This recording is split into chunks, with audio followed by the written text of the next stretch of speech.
Le monstre de la Vézère. Un feuilleton palpitant entièrement réalisé dans les studios de Radio Cob. On y retrouve nos héros de Garderie Sanglante, embringués dans de nouvelles aventures fantastiques, à couper le souffle. Cédric H. effectue un footing désordonné dans un bois à proximité du village. Lorsqu'il habitait en ville, il ne faisait jamais de sport.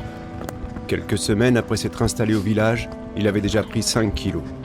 Il s'est donc équipé de bonnes chaussures, d'une tenue confortable et criarde, et s'est astreint des courses régulières. En plus de soutenir sa quête amincissante, cela lui permettait de découvrir la richesse des sites naturels de son nouveau biotope. Ce matin-là, il porte un bonnet qui lui couvre sourcils et oreilles. Il souffle comme un phoque et fait bien peine à voir. Il ne sait pas encore que dans quelques mètres, sa vie va basculer. Ah ! Oh pardon, désolé, je ne voulais pas vous effrayer. Ce n'est rien. Vous savez, comme je ne croise jamais aucun homme par ici, je suis facilement apeurée. Et vous venez souvent dans cette forêt ?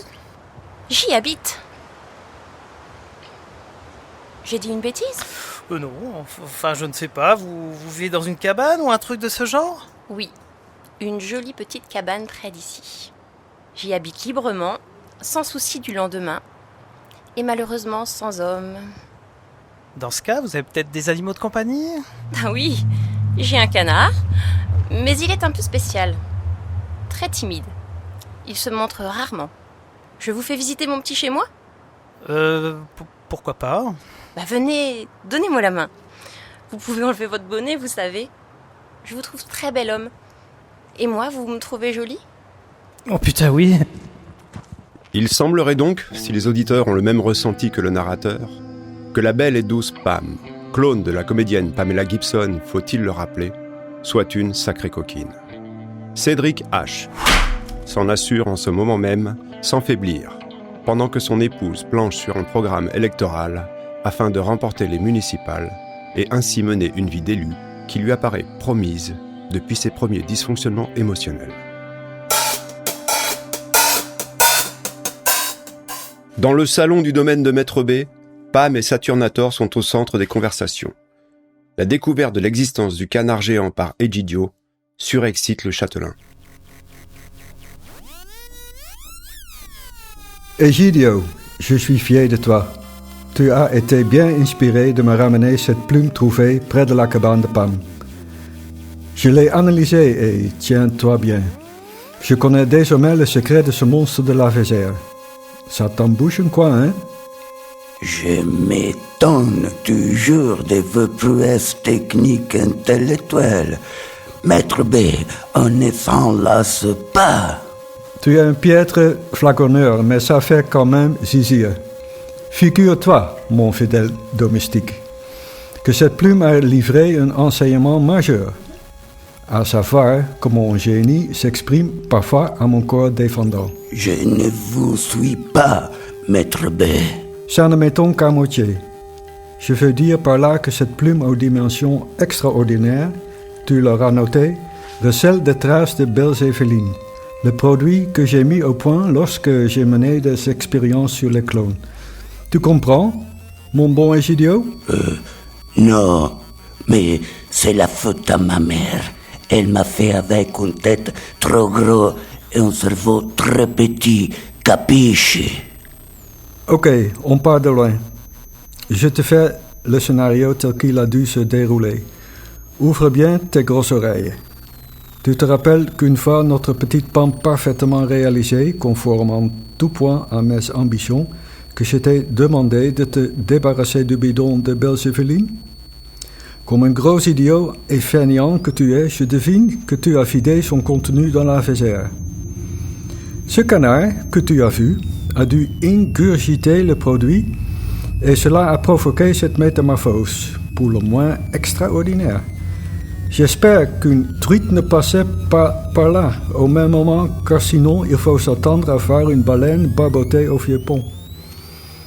Attirés par leur expérience commune et probablement sous l'impulsion très sympathique de Pam, ces deux-là ont uni leur destinée et survivent ensemble, comme frères et sœurs. C'est pas beau ça ? Et depuis, cette immense palmipède se sert dans les troupeaux du coin comme au restaurant. Avoue que c'est à se tordre de rire, Egidio, non? Oui, maître, c'est diablement poilante. Comme elle l'avait promis à sa sœur, Joël rend visite à Olivier Revel, son beau-frère, pour le mettre en garde contre ses accès de colère et ses désirs de justice expéditive. La cour de la ferme est glaciale lorsque Joël Folliot y engage son véhicule de service. Quelques poules et 2 oies se déhanchent stupidement, d'une miette à l'autre, semant de fientes grasses leur promenade inutile. Joël Folliot est vêtu de son uniforme, histoire d'apporter une touche autoritaire et solennelle à sa visite, même si elle se doute que ce genre d'artifice laisse son beauf de marbre. Olivier est dans l'étable, vas-y. Tu ne m'accompagnes pas? Non merci, je connais son cirque par cœur, et puis il fera moins le con si tu es seul avec lui. Il te respecte, toi. Ok, prépare-moi un thé en attendant. Salut Olivier, ça va? Tiens, ma belle-sœur, dans ses habits de lumière en plus. Eh ben non, ça va pas, figure-toi. La faute à la gendarmerie qui laisse les bêtes se faire bouffer. La faute à ma belle-sœur qui laisse également des découpeurs de femmes en liberté. J'en passe et des meilleurs. C'est pour ça que je suis venue, pour t'expliquer, avant que tu ne fasses des bêtises. Il faut que tu sois compréhensif, Olivier. Ici, il n'y a que des bois et des prés à perte de vue. On fait tout ce qu'on peut pour que cessent les massacres de bétail, mais c'est colossal à surveiller. Quant à nos chefs, que les vaches se fassent bouffer, ils trouvent que c'est comme qui dirait dans l'ordre des choses. Il nous faut un peu de temps. En attendant, sois prévoyant, prends des mesures de confinement avec tes vaches. Regarde et surtout écoute, chère belle-sœur. Tu vas voir comme je suis compréhensif. T'entends? Tu vois? Va dire à tes chefs comme je suis compréhensif. Et dis-leur que je découpe en morceaux le premier qui s'approche de mes bêtes. T'entends? Alors, je me demande ce qui serait arrivé s'ils ne me respectaient pas.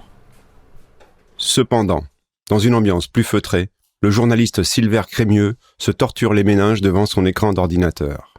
Comme beaucoup de gens de sa profession, il envisage secrètement d'écrire un roman. Il pense à juste titre que les événements des derniers mois fournissent une trame de première valeur à son projet. La journée s'annonce chaude, comme toutes celles de cet été intensément caniculaire. Le village dans lequel cette histoire prend place et se développe est un bourg, au charme ancien, fait de granit et de verdure, d'ardoise et d'eau courante. Moi, c'est bon, je tiens un truc, là. Stop, Vincent, là, tu le fais exprès ou quoi? Pardon? Tu lis comme un gamin de CE2, là. J'ai failli m'endormir. Joue, incarne-toi, lâche-toi un peu. Vous plaisantez ou quoi? J'ai l'air d'avoir envie de plaisanter, là? Tu bousilles le feuilleton à toi tout seul, putain.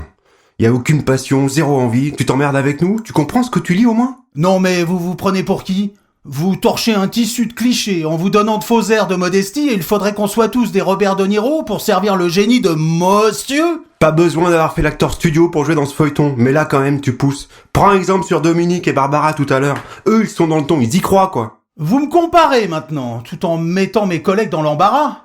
Non seulement vous surestimez vos talents d'auteur, mais en plus vous êtes un mufle. J'ai même pas envie d'en discuter, toi. Tu joues mal, tu es à chier, point. On recommence. Merci de nous pourrir la soirée, toi. Vous commencez à me chauffer le showrunner de Plug City. Je vais vous éclater la tronche! Mais viens, ça fait longtemps que j'ai pas corrigé un vilain cabotin, tu vois, viens!